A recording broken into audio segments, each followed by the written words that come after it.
Hi guys, in this video I'm going to try and take you through a full painting video for this Wasteland Sorceress from Imitation of Life Miniatures. Scruffy Crow.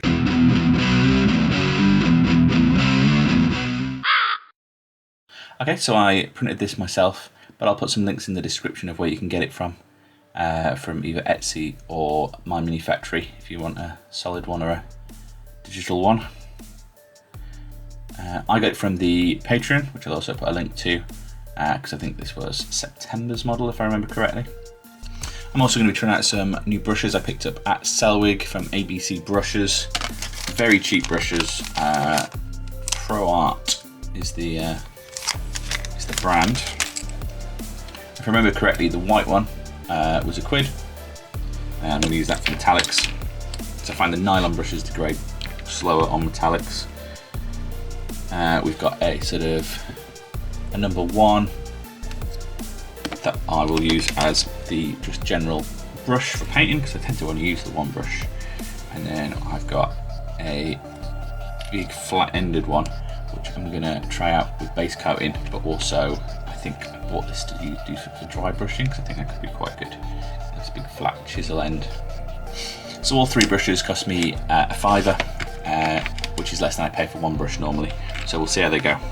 We're going to start off with some Idrin flesh. That'll be no surprise to anyone who's watched one of my videos before.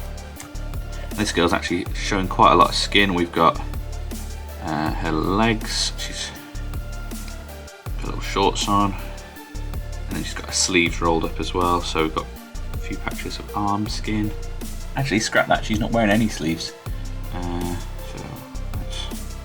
So I am painting straight out of the pot, which is a bad habit of mine.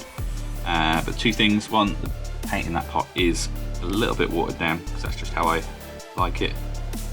And second, what I'm doing is I'm putting quite a bit of paint on, and then I'm spending a lot of time smoothing it out with my brush. Do not know if that's a good technique or a terrible one. I'm certainly no pro painter, but I find that gives me a nice, smooth, clear, sort of clean undercoat. Well, actually, she's even showing more skin than that. We've got a sort of crop top going on. So let's get that covered as well. And I think I'd argue, despite the fact that she is showing quite a lot of skin and is a good looking girl, this isn't an overly sexualised model. This is quite good. She's not wearing battle heels, for instance, or they've not put a low top on her. And straight on after that, I'm going to go in with this Midland flesh. It's another case of me having it slightly watered down in here.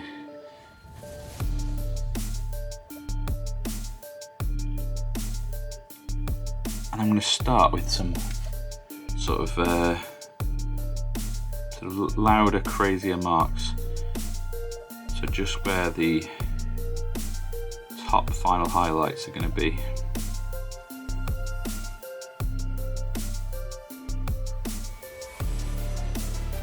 And that was the point about a month ago when my SD card ran out of space, and I haven't picked this model up pretty much since.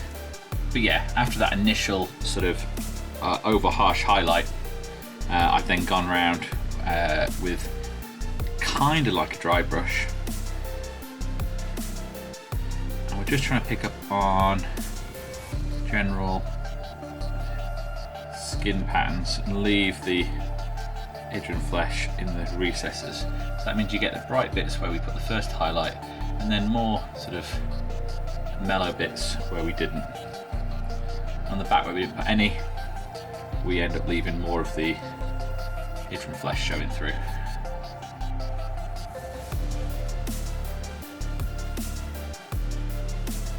And this is why I do this as the first layer, especially on a model that's showing quite so much skin and lots of tiny thin coats.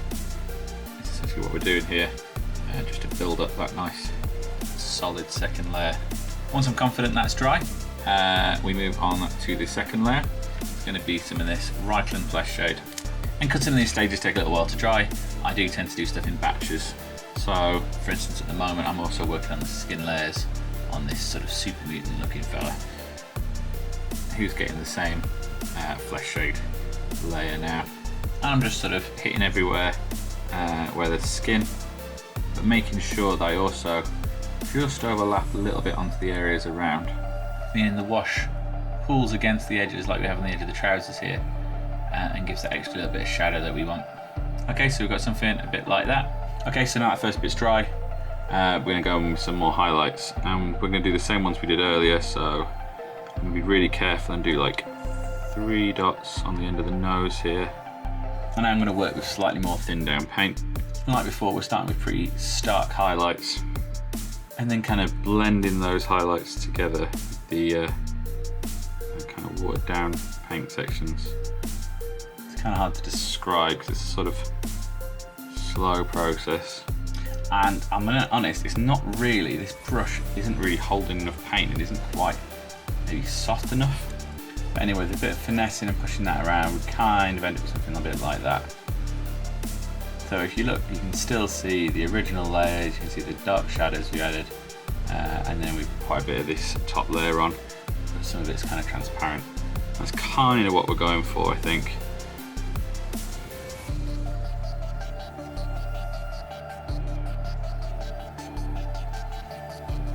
The same on here, sort of block out where we want the main sort of highlight bits to be,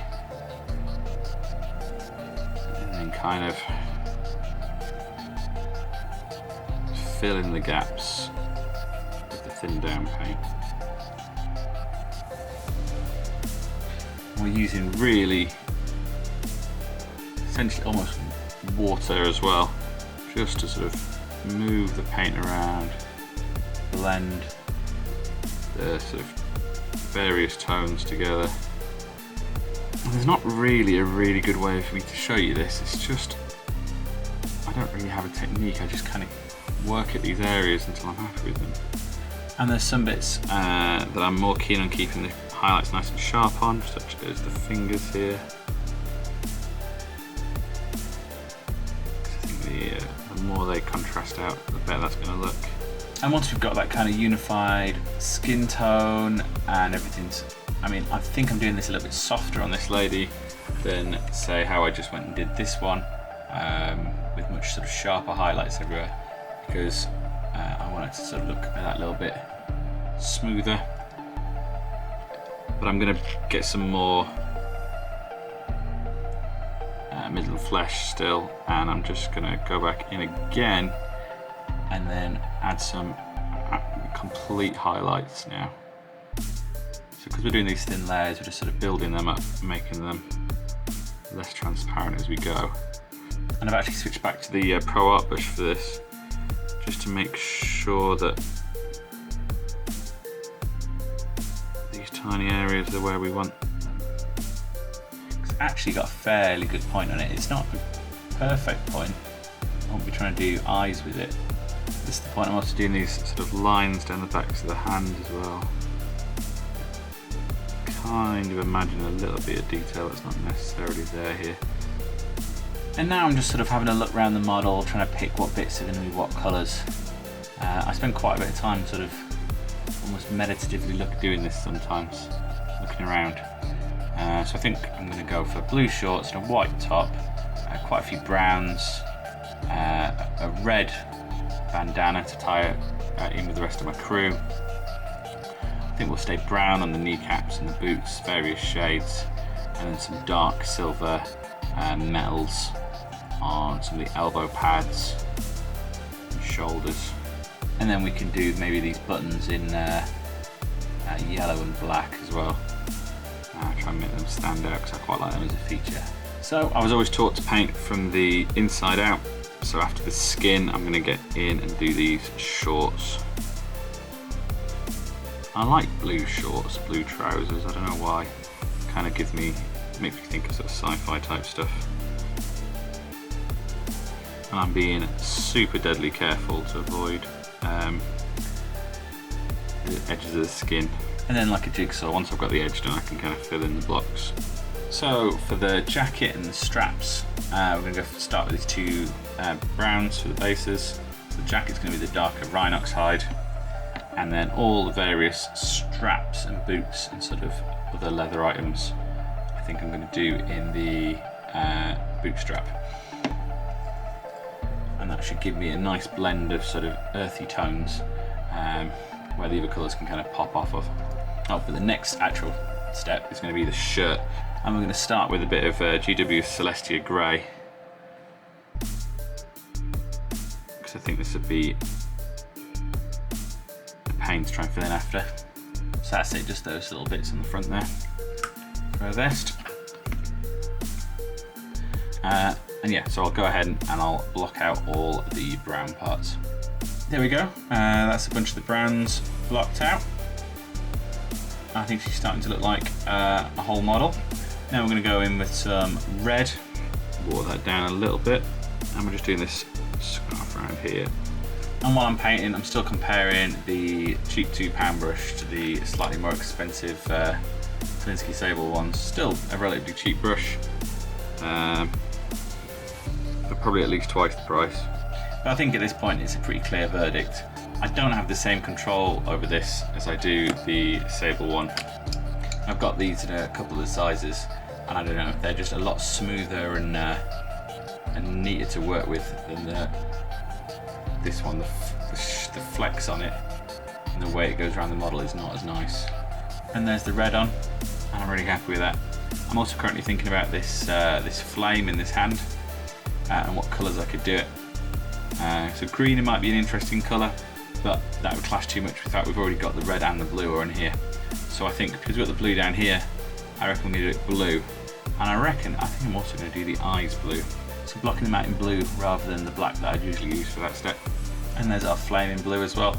And I think that gives me quite a good balance around the model. And because we've got all these really bright colours going on, I'm going to do her hair a bit more of a neutral colour. So I'm going to start with some Men Off White base. Now I did actually want to film more of the paintwork on this in this video, but I find it really hard to focus my eyes and the camera at the same spot. There we go, that's what the first layer of the Men Off White looks like on her, and I think it's given her a really cool superhero vibe. We will be doing some more with that, but that's hopefully the colour it's going to kind of roughly stay, just obviously with some high and low lights on there. So I think the last colour left to block out is going to be the metal. So I'm pretty much going to do the entire staff. We've got some little bombs or something, some little trinkets on the belt here. That are going to be metal, some chains, cool little gear belt buckle, various other bits and pieces. I think I'm going to keep it all silver. I don't think I'm going to put any gold in, and that is going to include these earrings, because I think I want to keep the palette small. So yeah, everything that is still grey pretty much is going to be a pig iron one in a moment. I'm going to try the £1 brush, the white nylon. Now, I've had some good results with white nylon brushes before. They don't last overly long, but yeah, this paints quite nicely. Though I am finding it tricky to be as accurate as I'd like with it, maybe. Maybe I just need to get used to it. I'm going over the lines a little bit. I'm going to touch up a few bits of this leather. Actually, once I've got more confident with the way this brush moves, I'm finding it a bit easier to control it. And I think that's it. I think that's all our major areas blocked out in their first layer. And honestly, that's almost tabletop ready to me. I think if I turned across the table from that, I'd be fairly happy. But every single area is going to get one or two highlights. I am going to go around now because I've spotted a couple of areas where I messed up with the silver, or where I didn't quite get the blue where I wanted it. So I'm going to go around the whole model in absolute sort of fractions of a millimetre at a time and make sure that every single sort of section is correct. Okay, so now I'm working on the flames. This is the third highlight, and all I'm doing is I've got the original blue and I've got some pure white, and I've just been mixing them up on this palette, just gradually adding more white as I go up, and each time I'm just catching less and less of the edge of the flames. And then I'm going to add a bit more white again, a bit more water, maybe a bit more white, and this time I'm literally just going to get the very tops and outsides of each bit. Now if that had gone badly, I could have used a blue wash, one of this, and that would have sort of tied all the colours together and made it look a bit more fluid. But I think I've pulled that flame effect off quite well. So I'm gonna leave that at that. And while I've got the fine brush out and I've got that nice light blue, I'm also gonna use it to dot in her pupils.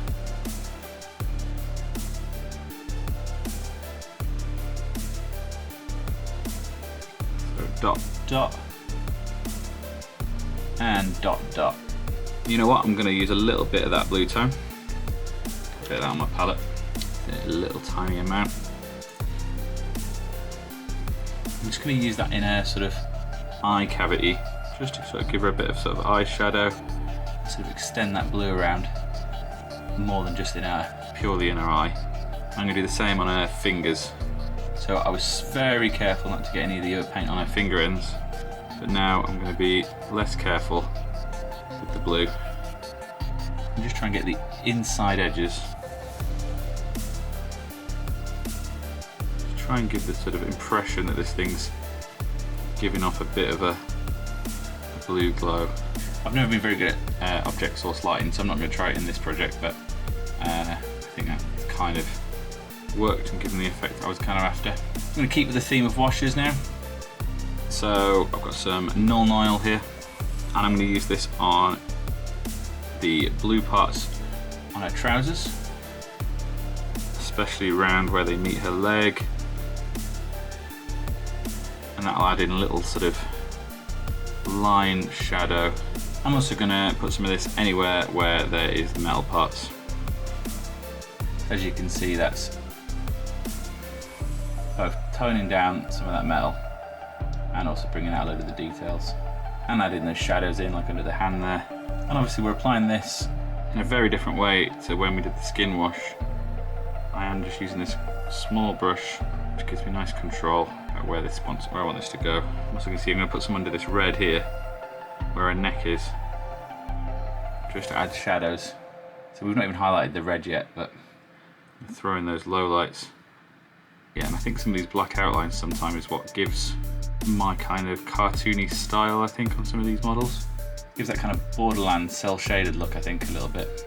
I'm really struggling to get this in focus. I'm going to keep sort of finessing this, make sure we don't get too much pool in. Actually, while that is drying, I've also got some soft tone, and I think I'm going to use this up through the hair. And we're using the same sort of tricks on the side of the head there, get that dark line in, for that kind of Borderlandsy look. And I really like this soft tone, it reminds me of the old Games Workshop Seraphim Sepia, I think it was called. Okay, now the black wash is dry, we're going to go straight in with a brown wash, earth shade, and I'm going to hit all of the leather parts and the boots, and any of the brown bits, I'm going to hit with the brown wash. Put those low lights in. Now we're going to take a bit of this Cador red. I'm going to give a fairly gentle highlight to all the tops of her scarf. So up there, around the edges, any creases and folds. I'm quite happy with the sort of base colour. So just be doing this as almost like a line highlight. Something a bit like that, quite subtle but quite effective. For the shorts, I've got some of the blue I used before. I'm just going to mix in a little bit of this grey. And again, we're going to go sort of do some line highlights, just pick out the edges. On the back here, we're going to pick out the sort of highest sections.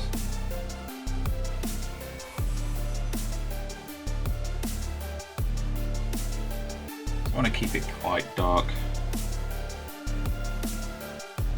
And even though we've used the same blue as the flame and I've also gone in and done the little ridges on the staff the same as the flame, so that sort of flows across the model.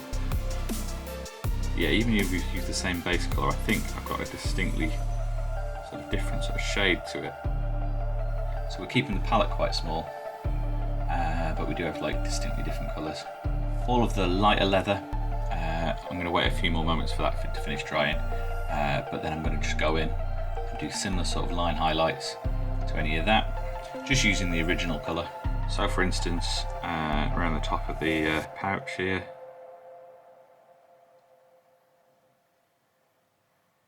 and some of these belt straps and things. So the wash has done most of this work for us, but a little bit of extra contrast in, I think works quite nice. For the darker leather, we're going to take some of the Rhinox hide and some of this sort of yellower X-V88. We've got this fairly watered down. I'm going to use that a little bit more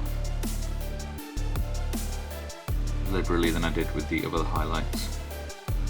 I'm going to do these centre sections and also manage to make sure I get the edges.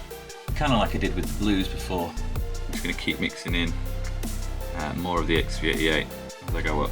And the look I'm kind of going for is that kind of old sort of dark brown leather jacket that's kind of become cracked and worn. We're using the same colours on that knee pad as well. Taking some of this white scar, again making sure we've got that nice and thin. We're just picking out the key highlights on our little vest.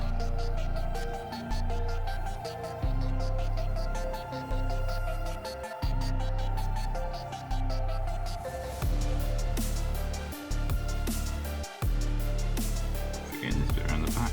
I'm going to switch back to the synthetic brush or the nylon brush I should say. With some of this Quicksilver. This is the brightest silver I've got. Always needs a lot of shaking. Okay, after a lot of shaking I think we're there. I'm going to remove most of it off the brush and we're just doing more or less the same as we did everywhere else. And we're just going to be giving this sort of edge highlights. I'm trying to simulate wear, so the spikes, they're going to get quite a lot. And I'm trying to do inside and outside of this sort of gear, try and enhance the sort of shapes. Now when I first looked at this I was kind of considering a couple of colours, so doing some sort of bronzy sorts of colours in here. Now I've got to where we are, I quite like sticking to one metallic on a model if I think I can get away with it. So that's why I have earrings. Are also going to be silver. Okay, and this is only like the second use, and this is somewhat losing its point. I can't really show you. It's not too bad though. I think one of the last things is going to be to revisit the hair, very similar to the way I've done everything else, so just going back with the original colour. So this is a little bit more difficult. I have to make the choice. Do I spend the time and go with the sort of slightly less natural looking method of highlighting each hair individually, or do I just try and do a really gentle dry brush, which might look a little bit more natural, not as tidy maybe. There we go. I think I'm happy with that. We've got a bit of a mixture of the two methods. I've gone in and I've made sure that there's certain places I want it to be manually nicely highlighted.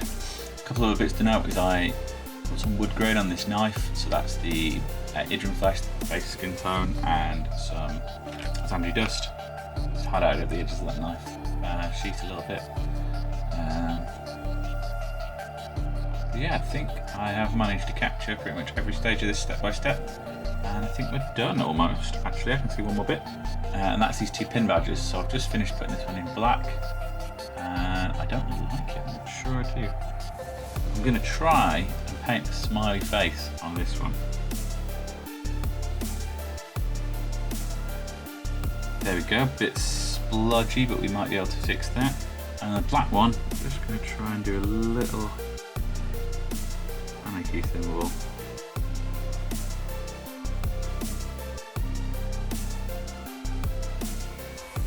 I can't even get that to focus as well as my eyes did. That's not too bad. And I've tried to neaten that up with the yellow. I'm currently just using a black wash to go around the edge of it to try and make it look a bit more 3D against the red. And I'm pretty proud of that actually, because it is only a sort of 1.5 mm across. So yeah, I think that gives the effect that I wanted. Just doing any last checks, anything else I want to do? No, I think I'm pretty happy with that. So to finish her up, I found one of these acrylic bases like I've used for the rest of my crew. Got my old clippers. I'm going to lift this off. I need to leave less than 2 mil sticking out the bottom. I'm going to work out where she sits, try and keep her nice and central to the base. I'm going to use that spike on the bottom we just snipped to make a little mark in the covering plastic. I'm going to get my handy drill, which needs a new drill bit because I dropped it on the floor. Okay, yeah, so I don't have any of the correct size drill bits. But normally what I'd do is I'd drill down through that hole, and then before I peeled the outside plastic off. Now here is a slightly used base off a different model. I reclaimed the base off of, so I changed my mind. I'm not sure the hole's quite in the right place, but it's not too bad, we can transplant her. I'm just going to use the tiniest dash gel super glue on that pin. And there we have her finished off. I think she looks absolutely fantastic. This was the previous captain of my crew, and I was thinking I was going to make her the first mate. Oh, I don't know. And there we have her finished off. I think she looks absolutely fantastic. This is the previous captain that I had for my crew. I think she does kind of fit as a first mate. Oh, she'd be better as a captain. Either way, I think they look cool together. If you like this model, check out Imitation of Life Miniatures. I'll put a link in the description where you can buy a physical copy of this model, but also to the My Mini Factory where you can purchase the STL to print at home. And I would recommend that you do check out the rest of the Imitation of Life range, because there's some really nice sculpts in there. And that's all for this video. Please let me know what you thought down in the comments. Maybe subscribe for more. And as ever, thanks for watching. Bye.